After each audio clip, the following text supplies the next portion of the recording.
So next, we have Zihao, a third-year PhD student at the University of Washington, advised by Ceze and Tianqi Chen at CMU, and his research focuses on compiler systems and architectures for sparse computation and machine learning. Zihao, take it away. Okay.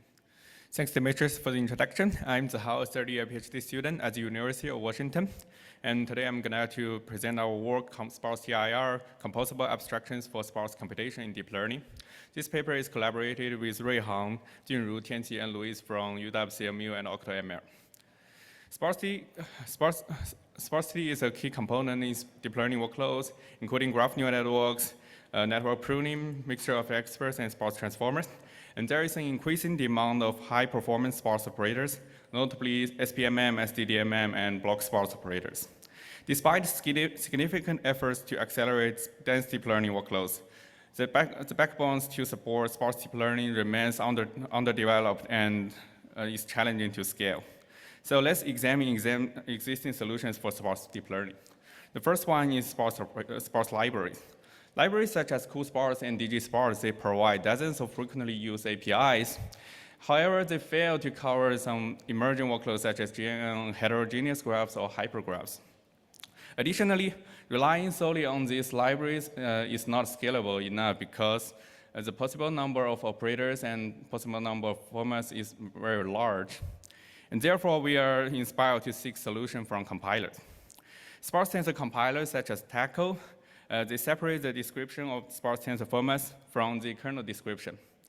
And the compilers often annotate each dimension of a sparse matrix with dense or sparse attribute to indicate whether it's stored in dense or compressed format.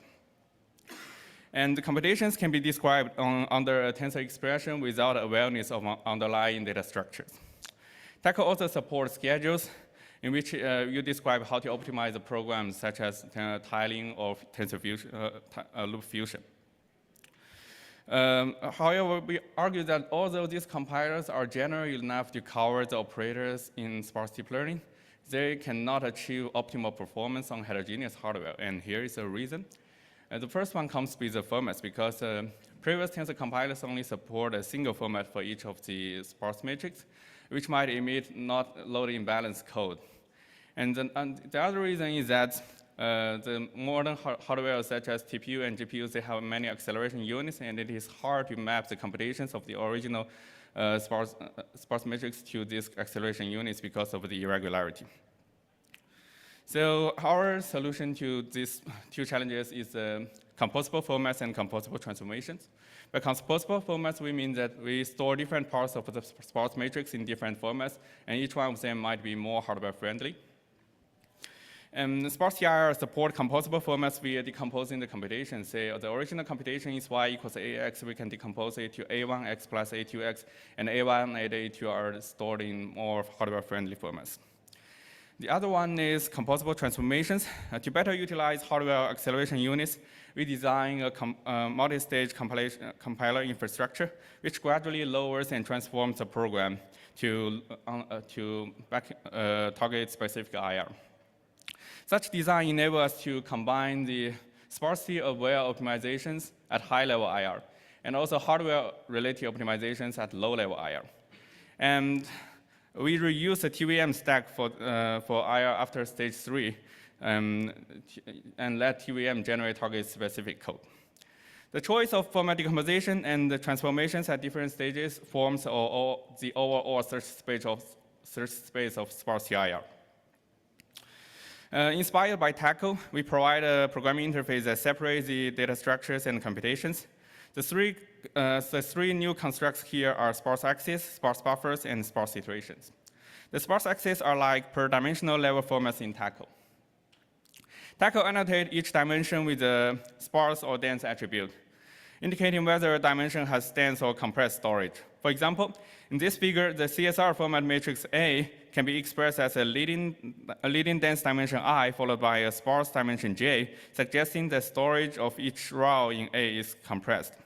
In SparseTIR, we add another set of attribute fixed or variable to indicate if a dimension has fixed or variable number of non-zero elements.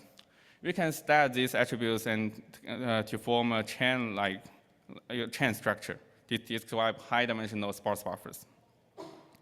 Let's look at two examples. The Reggie tensor is a widely used data structure in NLP, which is basically an array with variable length. And in SparseTIR, we could describe it with a leading dense fixed axis I followed by a dense variable axis j. We say it's dense because the non-zero positions are consecutive. We say it's variable because the number of non-zero elements per row is not fixed. And another example is a ERL pack format, which restricts the number of non-zero elements per row to be the same. And we can describe it with leading dense fixed axis I followed by a sparse fixed axis j. We say it's sparse because the non-zero elements are not consecutive. We say it's fixed because the number of elements per row is the same. Then it comes to Sparse Buffer. As its name, it is our data structure for sparse tensor. The figure on the right side shows our internal storage of sparse buffers. Well, we follow the design of classic fiber tree data structure. Notably, we decouple the storage of tensor value and auxiliary data such as indices pointer and indices. Such design enables us to share possible structure information for different sparse buffers. And next one is sparse iteration. Sparse iteration creates iterators over the space composed by a specified array of axes. And a computation body describes the computations or data movements. An advantage of SparseTIR is that, unlike previous work that might only accept iteration variables as buffer access indices, in SparseTIR we support affine indices and non-affine indices, which help us express complicated operations such as convolutions. So we call the front IR our stage 1 IR. Now let's see how to transform the code and how to use composability. We have a compiler pass called format decomposition, in which you provide the composable format as an array of format descriptions, and the SparseTIR will rewrite the original program to sparse iterations operate on each of these formats. Besides the decomposed format, we will also provide other schedule primitives in stage 1, including those reordering iterators in sparse iterations and primitives to fuse sparse iterators, which converts two dependent operators into a single one, just like collapse in Tackle. So stage 1 transformations do not change the stage of the IR and only manipulate the 3 SparseTIR structures. After transforming the stage 1 code, we lower the program to stage 2.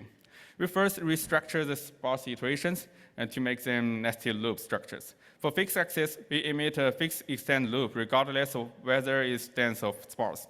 For variable access, we emit loop whose extent depends on the iterator value of its dependent loop. Then we start transforming the computation body, which involves a translation from coordinate space to position space. This term was proposed in accelerator community and Tackle community.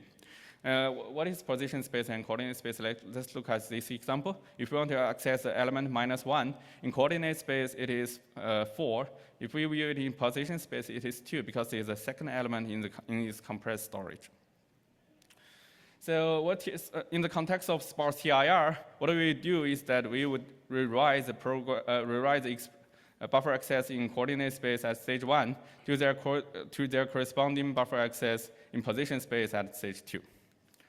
The stage 2 IR is compatible with TVM schedule primitives, and we reuse them to perform different optimizations, such as loop-related ones for tiling and pipelining, and hardware-related ones for using the acceleration units, and memory-related primitives to use memory hierarchy. These schedule primitives would rewrite the IR gradually and do not change the stage of the IR. The last step is to lower the stage 2 IR to stage 3 IR, which is pure TVM tensor IR without any sparse data structures. We remove the sparse axis and sparse buffers during the lowering process. The most critical task is a pass to rewrite the high-dimensional sparse buffer access to their underlying one-dimensional flattened storage access. After we lower to tensor IR, TVM would take over and do the remaining job to generate target-specific code. So let's look at some evaluations. We evaluate SparseTIR on various sparse deep learning workloads that spans DNN, standard network pruning, sparse transformers, and sparse convolutions. Our experiment platform is GPUs with Turing and Ampere architecture, and the results suggest that SparseTIR generated kernels can consistently achieve better performance than state-of-the-art libraries, and in almost all tasks except for sparse convolutions one. Okay, let's dive into an emerging operator the RGMS to see where the performance advantage comes from. Here it is. Relational Gather-Matmul-Scatter, RGMS for short, is a frequently used operator in sparse deep learning workloads, including sparse convolutions, mixture of experts, and relational GCN. The computation of RGMS can be summarized as a formula shown here, which has multiple relations. For each relation, we have a unique sparse matrix A and a unique dense weight matrix W. There's another feature matrix X that is shared for all relations. We compute A times X times W for all relations and reduce on the relation dimension as a final result Y. Previous work such as GNN frameworks, they compute RGMS as two-phase reduction. They create a temporal buffer T, which is located in global memory to store X times W for all relations. Such schedule is not I/O efficient because T results in high GPU memory consumption, and you introduce external global memory access in both phases. With the help of SparseTIR, we design a schedule that stores T in shared memory and maps local matrix multiplication into tensor cores with TVM's tensorized primitive without interacting with global memory. We can also leverage composable formats. By bucketing rows with similar lengths together for load balancing. And here's the result. In the case of RGCN workloads, we are able to achieve 40 times speed up compared to state-of-the-art frameworks, largely due to the reduced global I/O access. SparseTIR generated code also consumes significantly less GPU memory, from 8 to 100 times smaller. By comparing SparseTIR in different settings, we found that both composable format and composable transformations work because composable formats brings 2 to 4 times speed up because of better load balancing, and composable transformations, which enables using tensor cores, further achieves 2 to 7 times speed up. So to conclude, we propose SparseTIR, a compiler infrastructure for sparse deep learning operators. The key idea of SparseTIR is composable formats, which enables using multiple structured sparse formats instead of one, and composable transformations, which makes it possible to combine high-level sparsity-aware optimizations and low-level hardware-aware optimizations. We demonstrate competitive performance on various deep learning tasks and over the existing libraries on compilers for NVIDIA GPUs. For more use cases, please check out our repository on GitHub, and we look forward to seeing you in the poster session this afternoon, where you can meet more heroes under this work. Thank you.